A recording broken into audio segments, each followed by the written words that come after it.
Nagaan isiniif ta'u daawwattoota keenya kan daawwachaa jirtan sagantaa Yookoo Doctorii. Yookoo Doctor waa'ee fayyaa torbanitti al tokko qophii ETV language waliin ta'uudhaan qopheessinee isiniif dhiyeessinu kan torban kanaatu amma jalqabee waliin turaan affeerraa kootti qopheessaan qophii kana ana abdii dingataatii ogeessi kaameraaf sagalee keenya waliin ta'uudhaan isiniif dhiyeessina. Geediyoon Mikaa'el waliin jira. Oduudhaan daraartuu jirti keessummaan koo har'aa Dr. Tunash Bushaati specialistii yaala anesthesia critical care fi pain medicine. Waa'ee anesthesia fi critical care yookaan immoo ICU jedhamu walii wajjin ilaalla har'a. Maal akka ta'e maal beekuu qabdu yaala kana keessaa kan jedhu muraasa walii wajjin ilaalla. Bagana gandufte. Thank you, Abdi. Ega yaala anesthesia bara dhiyoo asitti dhaqanii akka addunyaatti illee jalqabame yookaan immoo bara World War II bara 1946 asitti akka saayinsiitti namoonni saayintistoonni developii godhanii qorichootni gaariin dhufanii kan kennamuu jalqabe. Ega anesthesiaan kun namoota baay'ee beekamoo ta'anii fi poozishinii qabanii fi anesthesia gaariin kenname yeroo jalqabaatiif keessumaa Queen Elizabeth kan jennu history irratti gaafa dubbisnu isa asitti garuu qorichoonni baay'ee sophisticated ta'ee hojjetamanidha kan hojiirra oolaa jiranii. Saayinsiin isaas baay'ee sophisticatedidha. Specialitiin garaagaraa sab specialitiin isaa immoo keessumaa ijoollee irratti harmoolii irratti akkasumas namoota baay'ee umuriin isaanii sokkee geriatric irratti cardiac kan ittiin jennu sana irratti kennamaa jira. Mee anesthesiaan kun maali? Namoonni waa'ee anesthesiaa maal beekuu qabu? Anesthesiyaan amma afaan Oromootti jecha isaa anesthesiyaa masa jedhamu qofa fayyadamna. Sababni isaa jecha tokkoon hiikaa sana guutummaa wanta anesthesiyaan kun ta'ee guutummaa isaa wanti nuu kennu waan hin jirree fi maqaa isaa anesthesiyaa ma jennee amma kan haasofnu afaan Oromootiin jechuudha. Afaan Amaaraatiin illee akkuma kana anesthesiyaa isa jedhu kana fudhannee jirra. Anesthesiyaan egaa ammaa fi gosa yaala keessaa tokko kan ta'e fiild jechuudha. Gosa garee yaalaa keessaa tokko kan ta'e guddinarra kan jiru yeroo gabaabaa gidduutti baay'ees kan guddate fiildii qorannoo yaalaa keessaa tokkodha. Anesthesiyaan kun egaa maal of keessatti qabata jennee yoo ilaalle malee jecha tokko miti hojiinsaa jechuudha. Gosa adda addaatu jira. Anesthesiyaanii jalqaba isaa kan barbaadame yeroo namni opereeshinii ta'u qaamni kun yoo kutanii narvii waan jiruu fi dhukkuba. Kanaaf dhukkuba kana kamittiin balleessina isa jedhu ture. Kana dhukkubbii sana namni yeroo opereeshinii sana ta'u akka dhukkubbiin sun ittiin dhagahamne wanta ittiin godhamu ture kan barbaadame. Akkuma jettee Queen Elizabeth fi yeroo jalqabaa kan kenname yeroo sana maal godhu turanii ergi qorichi dhufeete jechuudha. Kan isheellee chloroformii kan jedhamu qoricha ture isa kennanii fi of wallaashisanii kennitu kan opereeshiniin kun hojjetamu. Chloroformiin kun dhukkubbiis akka namatti hin dhagahamnes hin godha. Isa dura garuu haala adda addaatiin ture namni itti yaa'ee maqabee akka inni sochoone too manni dhaga'uu miila irraa kutu too manni dhaga'uu garaa baqaqsanii hodhu too manni ilaaluu jechuudha. Booda dhukkubbiimti baay'achuudhaan kan ka'u namni of wallaala jechuudha. Kanarraa dhukkubbii amma sana ga'urraa yoo lubbuudhaan hafee yoo hafuu baate immoo maal godhu silaas dhukkubni isaas hin ajjeessa ture waan jedhamuuf jechuudha. Achi booda dhugaatii cimaa obaasanii of wallaashisanii opereeshinii gochuun tureera. Saggoo keessa rukutanii kuffisanii yeroo erginni of wallaalee opereeshinii godhanii isa booda yoo fayyee ta'uu baates egaa wanti ta'u isa booda ta'a jechuudha. Amma garuu ergi ammayyaa'ee booda anesthesiyaan kun gosa adda addaa sadii qaba jennee hiruu dandeenya. Guddaa lamatti irree isa lammaffaa sana immoo jalatti hiruu dandeenya yookaan inni jalqabaa general anesthesiyaadha. Anesthesiyaa guutummaadhaan kennamudha. Inni walumaa galatti anesthesiyaa kana kan ibsuu danda'udha. Wantoota artificialiidhaan harka namaatiin qorichoota hojjetamaniin nama of wallaashisu. Namni sun immoo erga of wallaalee booda dhukkubbiin akka ittiin dhagahamne gochuu. Akkasuma immoo qaamni isaa maashaan isaa miilli isaa harki isaa akka hin sosochoone gochuu yeroo opereeshiniin sun godhamu akka inni sosochoone bakka hojjetamu sana akka miine jechuudha. Akka sana gochuu. Akkasuma immoo wantoota yeroo opereeshinii kana of wallaalee yeroo ture sanatti wantoota uumaman sana akka inni yaadanne booda opereeshinii booda akka inni yaadanne wanta godhu jechuudha. General anesthesiaan jennu kuni kanuma hundumaa kan of keessatti qabatu garuu qorichoota adda addaatiin kan godhamu jechuudha. Kanaaf qoricha makaa adda addaati. Inni tokko of wallaashisa, inni tokko dhukkubbiin akka ittiin dhaga'amne godha, qorichi inni tokko maashaansaa akka hin hojjenne godha. Akkasitti qoricha baay'ee kana kennuudhaani yeroo opereeshiniin kun hojjetamu namni kun dhukkubbiin otoo hin dhaga'amiin, otoo hin dhaga'iin, otoo hin sosocho'iin hakiimni baqaqsaa sana hojjetu itti tolee akka barbaadetti eeggannoo barbaachisu hundumaa godhee opereeshinii sana akka mijatee fi hojjetutti haala mijeessa jechuudha. Inni lammaffaatti inni hirree regional anesthesiaadha. Regionalii jechuun kutaa tokko, kutaa gar tokko miila yoo ta'e miila, harka yoo ta'e immoo harka. Akkasitti gargar kunnee bakka sana adoochuu jechuudha. Inni isa namni anesthesia isa jedhu kana adoochaa jedhee hiikuu maybe isa hiikuu danda'a.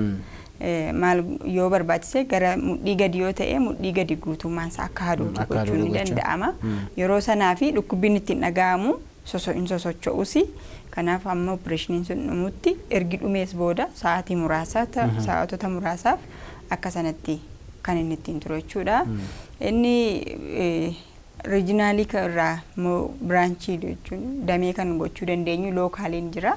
Iddooma sana iddooma dhukkubsateetti qofa marfeedhaan qoricha hadoochaa kana iddooma sana waraanuudhaan iddooma sana qofa iddooma barbaachise sana qofa hadoochanii opereeshinii sana godhanii fixuunis hin danda'ama. Kanaaf hadoochaa inni jedhu isuma sana qofa ta'uu danda'a yookaan isa lookaalii sana maybe isa regionalii jennu kanas hadooduu waan jiru waan of keessaa qabuu fi inni isa hiikuu danda'a.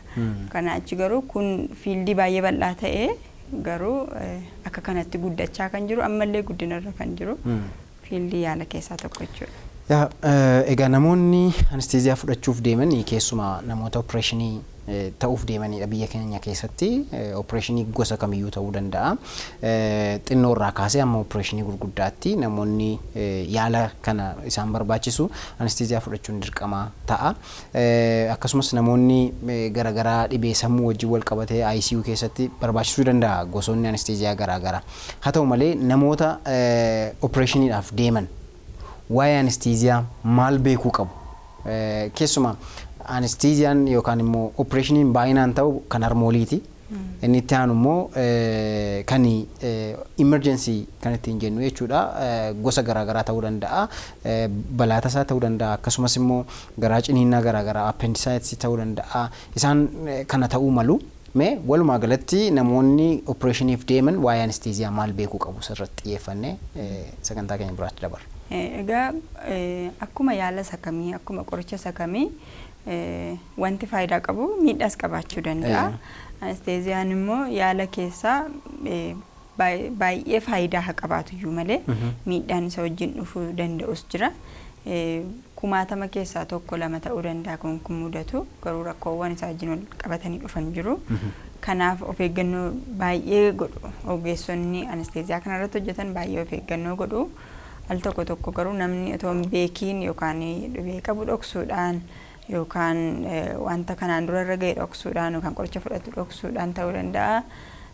Yookaan nyaata nyaatee nyaanne jechuudhaan wanta gaafatame sirriitti deebisuu dhiisuun balaa fiduu danda'a jechuudha. Kanaaf namni yeroo anesthesiyaa fudhachuuf dhaqu wanti inni beekuu qabu akkuma hakiimni kan biraan ilaalee waan hundumaa nama kanaa ilaalee fayyaa isaa ilaalee akkas dhibee akkasii qabda opereeshinii si barbaachisa opereeshinii akkasiin si hojjedha akkuma jedhee ogeessi anesthesiyaa nama kana ilaalee fayyummaa isaa namni kun anesthesiyaa kana yoo fudhate maaltu mudachuu danda'a balaa maaltu fuuldura jira isa jedhu beekuu waan barbaachisuuf ogeessa anesthesiyaa haasofsiisuun dirqama jechuudha. Ariifachiisaa ta'uu isa suuta jedhanii elektiivii seennu jechuudha. Ganaa ciisanii dhibee yeroo dheeraa keessa yaalaman ta'uu ogeessa anesthesiyaa ofii arganii haasofsiisuun baay'ee barbaachisaadha.